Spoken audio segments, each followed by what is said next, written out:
America के किसी गरीब परिवार का लड़का, घर की आर्थिक परिस्थिति सही नहीं होने की वजह से वो किसी स्कूल में नौकरी करता था। उसका काम ये था कि वहां पे मौसम बहुत ठंडा था, तो वो बच्चों के आने से पहले वो वहां पे आग जलाता था और कमरों को गर्म करने का काम करता था। एक बार गलती से आग लग गई, बहुत भीषण आग लग गई पूरे स्कूल में। काफी बच्चे उसकी चपेट में आए और वो बच्चा खुद भी उसकी चपेट में आया, लेकिन उस बच्चे को किसी भी तरह बचा लिया गया। और जैसे उस बच्चे को बचा के हॉस्पिटल लेके गए, डॉक्टर ने चेक किया और डॉक्टर ने चेक करते ही बोला उसकी माँ को कि बच्चा पूरी तरह जल चुका है और स्पेशली उसके नीचे पैर पूरी तरह जल चुके हैं, कोई मांस नहीं बचा और इस बच्चे का जिंदा रहना बहुत मुश्किल है। ये बात उस बच्चे ने सुनी और उस बच्चे ने अपने आप से बोला, मुझे जिंदा रहना है। बहुत स्ट्रांगली बोला अपने आप से, मुझे जिंदा रहना है। और ऑपरेशन हुआ और किसी भी तरह बच्चा जिंदा रहा। फिर कुछ टाइम बाद में डॉक्टर ने फिर से उसकी परिवार वालों को बुलाया और कहा कि भले ही जिंदा रहा है, लेकिन उसके नीचे का पोर्शन, पैरों का पूरा पोर्शन, मांस बिल्कुल नहीं है, तो ये जिंदगी में कभी चल नहीं पाएगा। इसका चलना इम्पॉसिबल है। तो उस बच्चे ने भी सुना और धीरे धीरे उसने सोचा कि नहीं, मुझे चलना है। और कुछ दिन हॉस्पिटल रहा, फिर उसके घर वाले उसको घर लेके गए व्हील चेयर पे। और घर पे गया, उसकी माँ उसकी सेवा करती थी, उसकी मालिश करती थी, तेल लगाती थी। और वो बच्चा भी धीरे धीरे बहुत सपोर्ट करता था, अपने आप को बहुत मोटिवेट करता था, मुझे चलना है, मुझे चलना है। एक दिन माँ कई बार गई और आके देखा कि बच्चा व्हील चेयर से उठने की कोशिश कर रहा है। और जैसे उसने उठने की कोशिश की, वहीं गिर गया। उसको चोटें आई, लेकिन फिर से वो बैठ गया, फिर वापिस कोशिश करने लगा। ऐसे करते करते वो रोज कोशिश करता था और काफी बार गिरता था, चोटें लगती थी, लेकिन कोशिश जारी रखता था। फिर उसने अपनी फैमिली से कहा कि मुझे पढ़ना है। तो बहुत जिद करने के बाद उसके परिवार वालों ने उसको स्कूल में एडमिशन दिलाया। फिर वो स्कूल जाता था, फिर जैसे स्कूल जाता था फिर घर पे आता था, फिर से चलने की प्रैक्टिस करता था। ऐसे करते करते हजारों बार उसने कोशिश की चलने की। फिर गिरा, फिर चला, फिर गिरा, फिर कोशिश की चलने की। ऐसे करते करते धीरे धीरे वो चलने लगा। लेकिन जैसे धीरे धीरे चलने लगा, उसकी इच्छा और तीक्ष्ण होती गई।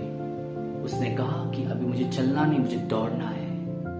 फिर वो कॉलेज में आया, धीरे धीरे धीरे धीरे दौड़ने लगा और इतना शानदार तरीके से उसने मेहनत की कि 1934 एथलीट के इतिहास में उसने वर्ल्ड चैंपियन बना, वर्ल्ड चैंपियन नंबर 1। और 1936 ओलंपिक बर्लिन में उसने यूनाइटेड स्टेट को रिप्रेजेंट किया। खेल के इतिहास में काफी रिकॉर्ड्स तोड़े उसने। उसका नाम था ग्लेन कनिंघम। डॉक्टर ने कहा था नहीं बचेगा, लेकिन उसने खुद को बोला, खुद को मोटिवेट किया। तो क्या बहुत कुछ सीखने को मिलता है हमको, लेकिन क्या विशेष दो पॉइंट हमको हाईलाइट करने चाहिए। फर्स्ट, कभी भी हार नहीं माननी है। कुछ भी हो जाए, हार नहीं माननी कि नहीं होगा, नहीं, भले कोई भी बोले। इवन डॉक्टर ने बहुत साइंटिफिक तरीके से बोला था नहीं बचेगा, उसके पीछे लॉजिक था, लेकिन फिर भी उस बच्चे ने खुद को स्ट्रॉन्ग बनाया कि मुझे जिंदा रहना है, और वो जिंदा रहा। तो कुछ भी हो जाए, खुद को भी कभी नेगेटिव लॉजिक नहीं देना कि मेरे से नहीं होगा, नहीं कर पाएंगे, बहुत मुश्किल। नहीं, प्रॉब्लम्स है, हमारी सोच है। हम अपनी सोच से किसी भी प्रॉब्लम को ठीक कर सकते हैं। ठीक क्या, बहुत अच्छे से कर सकते हैं उसको सॉल्व, बहुत अच्छे से। So first point, never give up attitude. कुछ भी हो जाए, कुछ भी मतलब कुछ भी, खुद को बोलना है, खुद को पॉजिटिव रखना है, खुद का पॉजिटिव सोच बनानी है।